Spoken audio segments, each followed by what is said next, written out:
बेखबर मुसलमान बेखबर मुसलमान बेखबर मुसलमान পরীক্ষার জন্য পাঠাইলেন রে যুবক। পাঁচটা জিনিসের দ্বারা আল্লাহ পরীক্ষা নেবেন। পাস করার জন্য একটা পুঁজি লাগবে, ধৈর্য। ধৈর্য নামের এই পুঁজি অর্জন করলে পাঁচটা জিনিসে পাস। এক নাম্বার যেই জিনিসটা দিয়া আল্লাহ পরীক্ষা নিবেন ওই জিনিসের নাম হলো ভয়। মিনাল খাউফি ওয়াল জুর। এক নম্বরে হলো ভয়। ইমাম শাফিঈ রাহমাতুল্লাহ আলাইহি বলেন এখানে ভয় দ্বারা উদ্দেশ্য হলো আল্লাহ তাআলার ভয়। বান্দা তুমি পর্দা করলে আল্লাহ খুশি, তোমার ম্যাডাম বেজার, শালি দুলাভাই বেজার, আল্লাহরে বেজার করবা না তোমার ম্যাডাম রে বেজার করবা, এটাই হলো তোমার ইমানের পরীক্ষা। ভালো করে বুঝো। আবার একটা ভয় আছে মানুষের পক্ষ থেকে ভয়। যদি এখানে কোরআনের বয়ান দাও একদল বলে হতে দিব না, আছে না নেই? এই ভয়ে কি তুমি আল্লাহর দ্বীনের কাছে ছাইরা দাও না মজবুত করে ধরো? এটাও তোমার পরীক্ষা। ফিলিস্তিনের জমিনে ইসরায়েলের পক্ষ থেকে ভয়। যদি আল্লাহকে মানো তোদের উপরে আক্রমণ। ইসরায়েলিরা এত ভয় দেখানোর পরে ফিলিস্তিনের মুসলমানরা বলে কল্লা দিব, তারপরও আল্লাহর ঘরের ইজ্জত রক্ষার জন্য পিছপা হব না। এক আল্লাহর বান্দা, দুই ছেলে শহীদ হয়ে গেছে, সন্তান দুইটা নাই। মানুষের ঘুরে ঘুরে মিষ্টি খাওয়ায় আর হাসে। সাংবাদিকরা কয় তুমি হাসো কেন, মিষ্টি খাওয়াও কেন? বলে আমি আল্লাহর শুকর আদায় করি, আমার দুইটা সন্তান শাহাদাতের দরজা দিয়ে জান্নাতে চলে গেছে। আমি অনেক আনন্দিত, আমিও রেডি হইতেছি, এই পথে আমিও চলে যাব। আর আমগো দেশের কিছু কুলাঙ্গারেরা কয় নবীরে গালি দিছে। কোন দেশে না? ফ্রান্সে। বাঙালি হুজুরেরা লাফায় কেন? বলেনি? কথা বল না কেন? এখানে লাফালাফি করে কেন? তুমি বুঝবা কি ভালোবাসা? একটা মাইয়ার জন্য একটা যুবক কামিরে যাবে, আম্মা কয় তোরে এমপির মাইয়া এনে দেব, দরকার নেই, আমার ফেতনি বালা। একটা মাইয়ার জন্য তুই জীবন দিয়ে পাইলি কি? তার ঘামের থেকে মেশকের ঘেরান, কয় না। তাহলে তার জন্য জীবন দিবি কয় ভালোবাসা। নেতার জন্য জীবন দেয়, দলের জন্য জীবন দেয়, ব্যক্তির জন্য জীবন দিতে পারো। যেই মানুষটা একটা মানুষের জন্য জীবন দেও, আমি বান্দা যেই নবীর আদর্শের কারণে আজকে এই সম্মানের চেয়ারে বসছি, আল্লাহর মোহাব্বতে আমি কেন সেই দিনের জন্য নবীর জন্য জীবন দিব না? এটা তুমি বুঝবা না। এর নাম ভালোবাসা। এর নাম কি? ভালোবাসা। আল্লাহর ভয় সব বেজার হতে পারে, আল্লাহকে বেজার করা যাবে না। আল্লাহর ভয়ের পরীক্ষা দুই নাম্বার পরীক্ষা হলো ক্ষুধা। ইমাম শাফিঈ রাহমাতুল্লাহ আলাইহি এখানে ক্ষুধার দ্বারা উদ্দেশ্য নিছেন রোজা। অনেকে ক্ষুধা তৃষ্ণায় রোজা রাখতে পারে না, এটাও ইমানের বড় পরীক্ষা। আমি মরতে রাজি, আল্লাহর বিধান আমি লঙ্ঘন করতে রাজি না। আবার একদলকে আমার গ্যাস্ট্রিক বেড়ে যাবে, রোগ বেড়ে যাবে, আমি রোজা রাখবো কেন? আরে আল্লাহর আশেক বান্দা তো এই নিয়ত করবে যে না, রোজা আমার রোগের ঔষধ, ইনশাআল্লাহ রোজার কারণে আমি সুস্থ হয়ে যাব। এই উল্টাটা ধরছে। ভাইরা আমার, ভালো করে বুঝেন,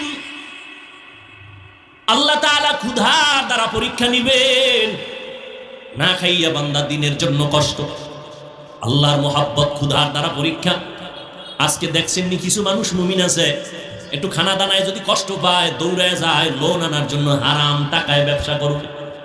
অথচ আল্লাহর নবীর কথা, রসুল আল্লাহর কথা কোরআনে স্পষ্ট, যারা হারাম টাকায় সুদের টাকা লাগায় ব্যবসা করবে, 24টা ঘন্টার সেকেন্ডে সেকেন্ডে সেকেন্ডে মায়ের সাথে জিনার গুনাহ লেখা হবে। ও পর্দার আড়ালের আম্মা জান, আপনি যদি সুদের সাথে জড়িত থাকেন, আপনার জন্মদাতা বাবার সাথে জিনার গুনাহ লেখা হবে। পুরুষ যদি জড়িত থাকে, মায়ের সাথে জিনার গুনাহ লেখা হবে। আল্লাহর মোহাব্বত বড় কঠিন জিনিস। এই যে একটু আগে বললাম, আপনিও আল্লাহর গোলাম, আমিও আল্লাহর গোলাম, আপনার নবী আমার নবী এক, কোরআন এক, অথচ আপনার বয়ান করা লাগে কেন? এরপরও বয়ান করিয়াও তো লাইনে আনা যায় না। বয়ানের পরেই কেউ আবার তওবা করে, আবার কেউ চায়ের দোকানে গিয়া বিরোধিতাও করে। অথচ চিন্তা করে না আমার মরণটা কখন হবে জানা নাই, কবরে কি উপায় হবে আমার। এই রোজার ঈদে কত প্রাণ চলে গেল, যুবক যুবকের তাজা তাজা প্রাণগুলো চলে গেল। ও আল্লাহর বান্দারা, কয়দিন আর দুনিয়ায় বাঁচবা? আল্লাহর নবী পর্যন্ত দোয়া করলে উহুদ পাহাড় স্বর্ণ হয়ে যাইত। সেই রহমতের নবী আমার ক্ষুধার কারণে পেটের মধ্যে পাথর বেঁধেছিলেন। সাহাবায়ে কেরাম কষ্ট, সীমাহীন কষ্ট করেছেন। আল্লাহর নবীর সাহাবী যুদ্ধের ময়দানে গেলেন, ঘরের মধ্যে স্ত্রী আছে আর একটা বাচ্চা আছে, আর কেউ নাই। আল্লাহর বান্দা নবীর সাহাবী যুদ্ধে গেলেন, যুদ্ধে কমপ্লিট শেষ করে এরপরে বিজয় হইয়া বাড়িতে রওনা। আল্লাহর কুদরত, ওই মহিলা তার স্ত্রী ঘরে একা, বাচ্চা সহ। আল্লাহর বান্দি কোন রকম কষ্টে জীবন চালায়, ওই বাচ্চাটা হঠাৎ করে দুনিয়া থেকে বিদায় হয়ে গেল, মরে গেল। আল্লাহর বান্দি ধৈর্য ধারণ করে আছে, রাতের গভীর বাচ্চাটার একটা চাদর গায়ের উপরে দিয়ে ঘুম পাড়ানোর মতো রাখছে। আল্লাহর বান্দা সাহাবী ঘরে আসছেন, সালাম দিয়েছেন, হাসি মুখে স্বামীকে খানা দানার আয়োজন করেছে। এবার খানায় বইয়া স্বামী জিজ্ঞাসা করে, ও বিবি,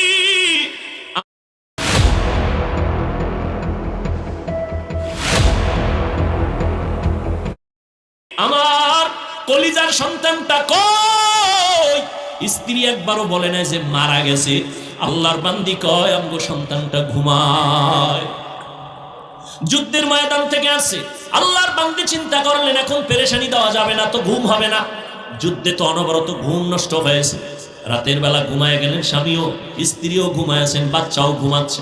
ফজরের আজান হয়ে গেল, নামাজ পড়লেন দনজন। নামাজের পরে আল্লাহর বান্দি কেমন বাবার সন্তান, কেমন আল্লাহর বান্দি, আল্লাহর ভয়। স্বামীকে ডাক দিয়ে কয়, স্বামী মনটা ফ্রেশ? বলে হ্যাঁ ফ্রেশ। একটা কথা বলবো, কষ্ট নিবেননি? বলে না। বলে কথাটা হলো, আপনার কাছে যদি কেউ কোনো জিনিস আমানত রাখে, রাখবেননি? বলে হ্যাঁ রাখবো। সময় মতো যদি চায় দিবেননি? কয় দিব। কয় দেওয়ার পরে মনে কষ্ট আসবেনি? কয় না, আসবে না। আল্লাহর বান্দি স্ত্রী ডাক দিয়া কয়, স্বামী আল্লাহ দয়া করে আমাদের একটা সন্তান দিছিলেন, বড় আমানত। সন্তানটা গতকাল মরিয়া গেছে, আল্লাহ আমানত নিয়ে গেছেন। এই কথা শুই না আল্লাহর বান্দা সাহাবী একটা চিৎকার মেরে বেহুশ হয়ে গেল। এরপরে হুশে আইসা কয়, বিবি আল্লাহর দেওয়া আমানত আল্লাহ নিয়ে গেছেন, আমার কোনো দুঃখ নাই। তবে আমি আশ্চর্য হয়ে গেলাম, মহিলাদের তুলনায় পুরুষের ধৈর্য বেশি, কিন্তু তুমি এমন ধৈর্য ধারণ কেমনে করলা আমি বুঝতে পারি নাই। আমি আশ্চর্য হয়ে গেলাম।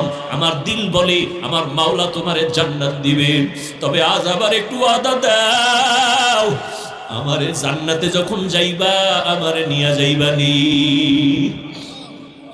ও পর্দার আড়ালের আম্মা জান, একটা স্বামীকে দিনের পথে কন্ট্রোল করার জন্য আপনার অবদান যথেষ্ট। একজন আল্লাহর বান্দি স্ত্রী যদি স্বামীকে জিজ্ঞাসা করে, ও স্বামী আমার, তোমার ঘরে কষ্ট করে আমি চলবো, কিন্তু কোনোদিন এক পয়সা হারাম ঘরে ঢুকাইবা না। আমার সন্তান নাবালেগ বাচ্চা, ওর পর রক্ত পবিত্র, হারাম টাকা দিয়ে আমার বাচ্চার রক্ত নাপাক করতে দিব না। একজন স্ত্রী যদি একটু কষ্ট করে হিম্মত করে, ওই ঘরে কোনোদিন হারাম টাকা স্বামী ঢুকাইতে পারে না। এরে আল্লাহ, এই জন্যই তো আল্লাহর নবী বলছেন, বিবাহ করার আগে দেখো তুমি যা জিগাও দেখবা দিনদারি আছে কিনা। তোমার স্ত্রী কোরআন পড়তে পারেনি, তোমার স্ত্রী যার গর্বে আছে সে নামাজ পড়েনি। একটা দুধের গাভী কিনতে গেলে জিগায়, এই যে গাভীটা নিতেছি কয় কেজি দুধ হয়? কয় 10 কেজি। কয় মায়ের দুধ হইতো কয় কেজি? তাহলে ধারণা হবে মায়ের যদি 15 কেজি হয়, বাচ্চার ওই পরিমাণ হবে। একটা গাভীর দুধ খাওয়ার জন্য মায়ের খবর নেয়। আর যেই মেয়েটাকে নিজের আপন বানায়া দুনিয়ার সংসারের বাগান সাজাবে, ওই স্ত্রীর খবর নিল না, তার মা পর্দা করেনি। কারণ পর্দাওয়ালার মাইয়া পর্দাওয়ালা হবে, আম গাছে কোনোদিন কাঁঠাল হবে না। বেপর্দা কিয়ামতের আগে বড় লোকেরা যাকাত দিবে না, জরিমানা মনে করবে। অথচ যাকাত আল্লাহর বিধান। সংক্ষেপে বলে ফেললাম, যাকাত দাও, মাল থেকে দান সদকা করো, এটা বড় পরীক্ষা। 4 নাম্বার, জানের ঘাটতি। আল্লাহ সন্তান দিয়ে নিয়ে যাবেন, আবার অসুস্থ বানায় রাখবেন, আল্লাহর মুহাব্বতের পরীক্ষা। তুমি এই জায়গায় ধৈর্য ধারণ করে আল্লাহর উপরে ভরসা করে চলো। 5 নাম্বার, ফলের দ্বারা পরীক্ষা। ইমাম শাফি রাহমাতুল্লাহ আলাইহি বলেন, এখানে ফল দ্বারা উদ্দেশ্য তোমার সন্তান। মহিলাদেরকে আল্লাহ কোরআনে বলছেন, এরা জমিনের ক্ষেত, ক্ষেতের ফসল হলো সন্তান। এই সন্তান দিয়ে আল্লাহ পরীক্ষা নেবেন। ইন্নামা আমওয়ালুকুম ওয়া আওলাদুকুম ফিতনা। আল্লাহ বলেন সম্পদ আর সন্তান হলো তোমার পরীক্ষার বস্তু। আল্লাহর কাছে যদি পাস করতে চাও, সন্তানটারে নেককার বানাও। ও যুবক, তোমাকে আমি এতক্ষণ বয়ান যাই করলাম, একবারও কিন্তু বলি নাই আমগো মতো হুজুর হও, স্কুল কলেজ ছেড়ে দাও, একবারও বলি নাই তাবলীগ চরমনাই না করলে উজানি না গেলে জাহান্নামে যাইবা, বলি নাই। তুমি যে লাইনে থাকো, আমার দাবি একটা, ডাক্তারি পড়ো আলহামদুলিল্লাহ, ইঞ্জিনিয়ার হও, একজন প্রফেসর হও, স্কুলে পড়ো, কলেজে পড়ো আলহামদুলিল্লাহ, চাকরি করো, ব্যবসা করো, বাধা নাই। তবে অনুরোধ, তুমি নবীর তরিকা মেনে 5 বেলার নামাজ পড়ো, মা বাবার দোয়া নাও, আলেম ওলামাদের সাথে বেয়াদবি করবা না, মুরব্বির দোয়া নিয়ে ভালো ব্যবহার নিয়ে চলো। তুমি ডাক্তার হলো, তোমার সম্মান থাকবে আকাশ বরাবর, তুমি মরিয়া গেলে তোমার নামে ইতিহাস লেখা হবে সুনামের সাথে। তুমি ইঞ্জিনিয়ার হও, তোমার সম্মান থাকবে সবার উপরে দেশব্যাপী। তুমি একজন প্রফেসর হও, তোমার সুনাম হবে সারা দেশব্যাপী। যদি তুমি মা বাবার দোয়া নিয়ে চলতে পারো, তুমি উলামায়ে কেরামের দোয়া নিয়ে পরামর্শ নিয়ে চলতে পারো, আজকে থেকে তৈরি হও। স্কুলে পড়ি, কলেজে পড়ো, আর যেখানেই থাকো, একটু চিন্তা করো, তোমার মতো যুবক জীবনে মাদ্রাসায় পড়ে নাই, স্কুলে পড়ে, কলেজে পড়ে, চাকরি করে, ব্যবসা করে, 5 বেলার নামাজ পড়ে, আসে না নাই? তুমি কেন পারবা না রে বাবা? তোমার মতো যুবক র‍্যাব, আর্মি, পুলিশ, বিডিআরে চাকরি করে, আজকে তাকায় দেখো নামাজ ছাড়ে না। তুমি কেন পারবা না? তোমার মতো যুবক ব্যবসা করে, চাকরি করে, তোমার মতো যুবক নদীর মধ্যে মাছ ধরে, নামাজ ছাড়ে না, তোমার মতো যুবক ড্রাইভারি করে, নামাজ ছাড়ে না, নদীর মধ্যে জমিনে কৃষি কাজ করে, নামাজ পড়ে, তুমি কেন পারবা না? আজকে থেকে তওবা করো। আমরা তো আল্লাহর বন্ধু হতে পারি নাই, আমরা নফসের গোলাম হয়ে গেছি, আমরা দুনিয়ার গোলাম হয়ে গেছি। অথচ দুনিয়া ছিল আপনার আমার গোলাম, আমরা হলাম আল্লাহর গোলাম। দুনিয়া আপনাকে আমাকে তালাশ করবে, আপনি আমি আল্লাহকে তালাশ করব।